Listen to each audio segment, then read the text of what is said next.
Bonjour. C'est pour savoir, vous en pensez quoi vous du freinage? C'est de la merde.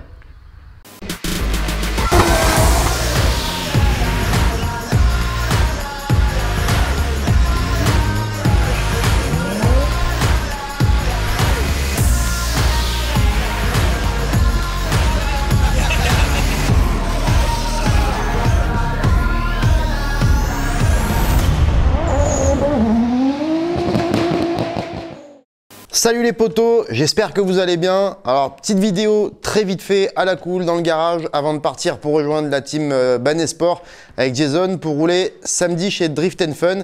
Il y aura aussi une partie des Switch parce qu'il y aura Cafon, Prep, Valentin, Arthur, enfin voilà, ça va être le bordel. On va pas se mentir, mais c'est pas le sujet. À la base, moi je voulais vous sortir une vidéo sur l'avancement de la R6 parce que vous pouvez voir que elle a bien avancé. Bon, en fait non, on voit pas, mais c'est pas grave. Le timing il est un peu serré, j'ai pas eu le temps de faire le montage, mais par contre j'avais envie qu'on parle un petit peu freinage, parce que pour ceux qui suivent sur les réseaux, pour ceux qui suivent pas, les liens ils sont dans la description, c'est gratos, n'hésitez pas, et le Karma vous offre une top galère pour chaque abonnement. Gratuit, comme ça, pour nous.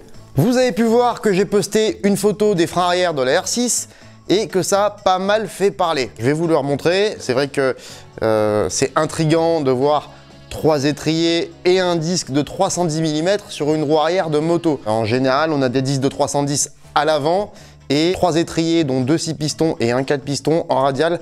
Voilà, ça c'est du gros freinage, c'est ce qu'il y a à l'avant d'une moto et encore là il y en a plus et c'est sur l'arrière. Je comprends que vous posiez des questions.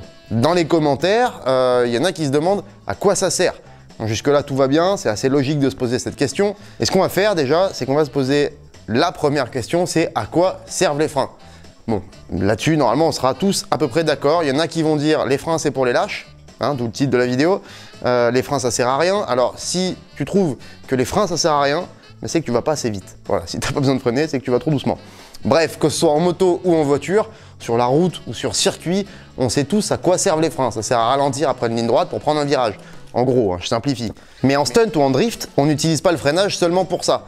Loin de là même. En stunt, par définition, on fait des wheelings et des stoppies, c'est-à-dire des roues arrière et des roues avant.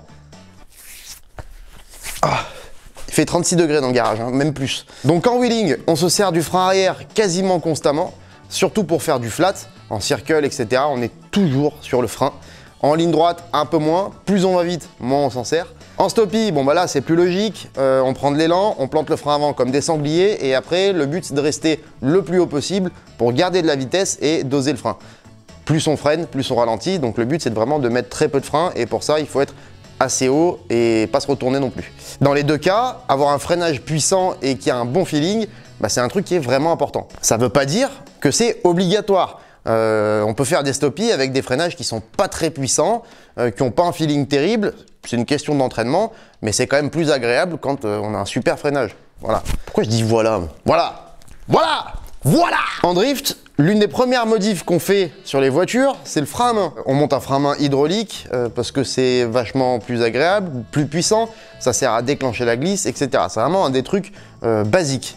Bon, ça, vous connaissez. Ces dernières années, on utilise de plus en plus le frein pied gauche, c'est-à-dire le frein classique à la pédale, qu'on applique principalement sur les roues avant grâce à des répartiteurs de freinage par exemple, pour bien gérer les trajectoires ou rester bien collé en battle derrière en étant propre. En drift moto, c'est à peu près le même délire, même si utiliser le frein avant, c'est l'équivalent du frein pied gauche en voiture. Et j'ai toujours pensé que c'était un peu de la triche quand on est devant. Et d'ailleurs en voiture, si le leader abuse du frein pied gauche, il perd des points. C'est en partie à ça que sert le bandeau de LED que vous voyez en haut des pare-brises sur les voitures de drift. C'est pour que les juges ils puissent voir si on passe le run debout sur les freins à faire chier celui qui est derrière. Ça c'est pas cool et surtout c'est beaucoup moins joli. C'est beaucoup moins technique aussi en moto de faire du burn, de rouler sur le frein avant et de glisser que de rouler sans le frein avant. C'est beaucoup plus difficile, mais c'est beaucoup plus joli de le faire sans frein avant, évidemment. Bref, voilà en résumé à quoi servent les freins en stunt et en drift moto et en drift voiture. Là où ça devient drôle, c'est ceux qui affirment dans les commentaires que ça sert à rien et qui s'obstinent à essayer de le prouver.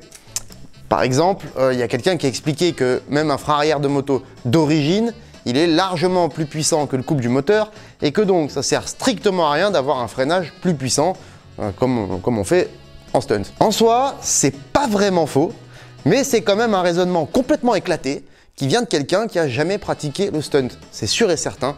Et pour que vous compreniez pourquoi, on va reprendre l'exemple de ma R6. Donc, on peut voir 3 étriers pour un total de 16 pistons sur un disque en 310 mm. D'origine, c'est un étrier simple piston sur un disque en 220 mm, relié au mètre cylindre juste là, et qu'on utilise avec le pied droit. C'est vrai que ça freine déjà pas mal. Et si on faisait que du wheeling assis, ou du moins toujours avec le pied droit dans sa position normale, ça suffirait pour faire voilà, du wheeling à moyenne vitesse, même à haute vitesse, il n'y aurait pas de problème. C'est vrai que ça pourrait suffire, mais pas pour ce que nous on fait. Il y a des positions où on a le pied à sa place, mais qui permettent pas fort. Oh putain, je coule, j'ai chaud. Oh, il fait 50 degrés dans ce garage. Par exemple, il y a des positions où on a le pied à sa place, mais qui permettent pas d'appuyer aussi bien que quand on est en train de rouler pépère sur une route de campagne. Par exemple, en circle no end, donc ça c'est quand on tourne en rond en roue arrière sans les mains. Quand on ne se tient pas au guidon, c'est un peu plus compliqué d'appuyer aussi fort sur la pédale de frein et de rester aussi précis. Alors attention, hein, ça se fait très bien, même il y en a beaucoup qui ont roulé des années comme ça, qui faisaient des circle no end à volonté. Il y en a beaucoup aussi qui trouvent que c'est bien plus agréable, plus confortable et plus sécurisant d'avoir un frein plus puissant, plus précis que celui d'origine. Moi en tout cas, c'est mon avis. Ça explique pourquoi vous pouvez voir ici un étrier radial 4 pistons branché à la pédale de frein d'origine que j'utilise avec le pied droit.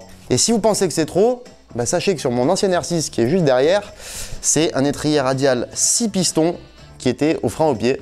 Voilà, c'était plus violent, mais ça restait parfaitement dosable.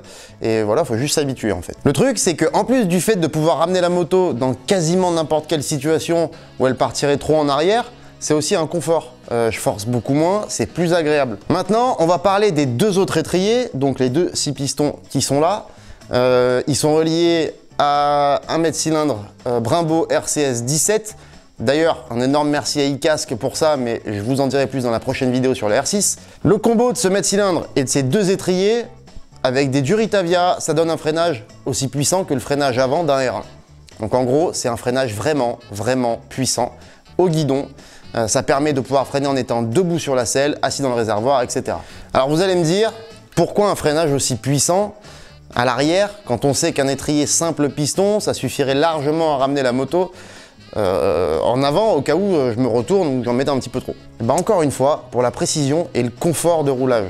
Ceux qui disent que c'est complètement abusé, que ça sert à rien, pour la plupart, ils n'ont jamais passé 1 minute en wheeling à faire des circles, à freiner constamment avec un seul doigt. Parce que on en a eu des freins au guidon basiques. À l'époque, on montait juste un pion juste ici à la place du truc où va le réservoir de liquide de frein. On mettait un pion et on pouvait brancher un mètre cylindre directement sur ce mètre cylindre ici et ça venait freiner sur l'étrier d'origine. Voilà, ça fonctionnait en série en fait. On appelait ça un full throttle. C'était bien pour faire de la ligne droite, ça bloquait pas vraiment la roue, mais ça ralentissait assez pour pas se retourner. Sauf qu'à l'époque, on faisait quasiment que de la ligne droite, un peu de circle, mais pas tant que ça, avec un peu de vitesse.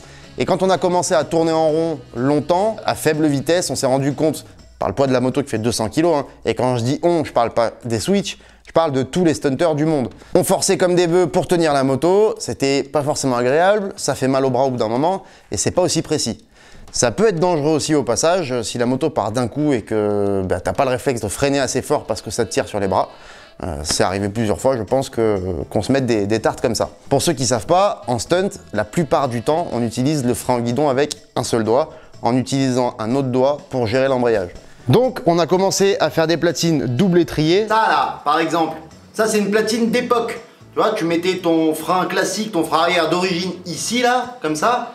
Hein, et puis ici, tu venais mettre un espèce de frein de piston de merde. Alors ça c'est moi qui l'ai fabriqué parce que tu mettais 2 étriers d'origine, un pour le frein au pied, un pour le frein au guidon. C'était de la merde. Du coup on avait fait ça pour mettre un 4 pistons par radial. Bon bah, ce que j'en pense, voilà. C'était de la merde. En vrai c'était pas tant de la merde, pour l'époque c'était super. Mais disons que maintenant on sait faire des trucs mieux quoi. Voire triple étrier comme celle-là. Alors après c'est un peu chacun qui fait son montage comme il aime. Il y en a qui mettront 2 étriers, par exemple un 4 pistons pour le frein au guidon, couplé à un mètre cylindre radial et un frein pour le pied qu'on mettra comme celui-là sur le mètre cylindre d'origine. Et d'autres, comme moi, qui préfèrent mettre 2 étriers en série pour le frein au guidon et un pour le pied. Alors là, c'est histoire de préférence, on va dire. Il y en a qui gardent l'étrier arrière d'origine et qui mettent juste un 4 pistons pour le frein au guidon. Il y a vraiment beaucoup de setups qui sont possibles et c'est un petit peu chacun comme il aime, quoi. Perso, j'aime quand ça freine très fort parce que ça donne un freinage vraiment précis avec lequel je force pas du tout, je suis un peu flemmard et je trouve ça plus agréable. Et en voiture, en drift, bah, c'est un peu le même délire. Le freinage d'origine, il peut suffire pour drifter. Le frein à main d'origine, quand il est en bon état, il permet de bloquer les roues, hein, c'est pas un problème. Ah, bon, il y a un frein à main d'origine, hein. C'est génial. Et le frein à la pédale, il est largement assez puissant. Mais pour le frein à main d'origine, il faut vraiment tirer fort. Sa position, elle n'est pas forcément idéale. Alors il y en a qui aiment bien, moi j'aime pas. Oh, c'est génial. Oh, c'est de la merde. C'est pour ça qu'on monte des freins à main hydrauliques, c'est plus puissant.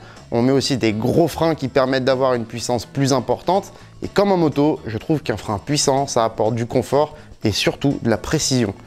C'est pas l'avis de tout le monde. Je comprends tout à fait, ça c'est un avis perso. Mais pour moi, même sur la Supra, il y a des gros freins CK et je trouve que ça m'apporte vraiment de la précision et du confort de roulage. C'est pareil pour le frein à la pédale d'ailleurs en voiture. Les gros freins avec un répartiteur de freinage comme sur la Supra qui envoie quasiment tout sur l'avant, ça aide vraiment pour tout ce qui est frein pied gauche. Et c'est vrai que c'est un truc que j'aime bien parce que je trouve ça ultra précis. Bon allez, moi je vais aller charger les pneus pour ce week-end. D'ailleurs je viens de recevoir une cargaison de nouveaux Ecnova Super Sport. Regardez-moi ça si c'est pas beau là. Donc je vais aller tester ça avec la M3. Pensez à vous abonner si vous ne l'êtes pas. Laissez un petit like sur la vidéo si elle vous a plu. N'oubliez pas de nous rejoindre sur les réseaux parce que ce week-end, je pense que les stories, elles vont encore pas être tristes. Continuez à poster de la merde sur le groupe La Switcherie. On est déjà plus de 3000, on se marre de ouf. Et d'ailleurs, rendez-vous mercredi prochain, le 1er juillet, pour la soirée Switcherie du mois. La dernière fois, on s'est quand même bien marré sur la chaîne Twitch. Je vous ai mis tous les liens en description. Passez un bon week-end, faites gaffe à vous. Et bah bisous les potos, ciao. Non, je pouvais pas finir la vidéo sans un petit bisou à Clotilde. Regardez-moi comme elle est belle. Oh là, l'étoile d'araignée, ça me fait flipper, je me casse.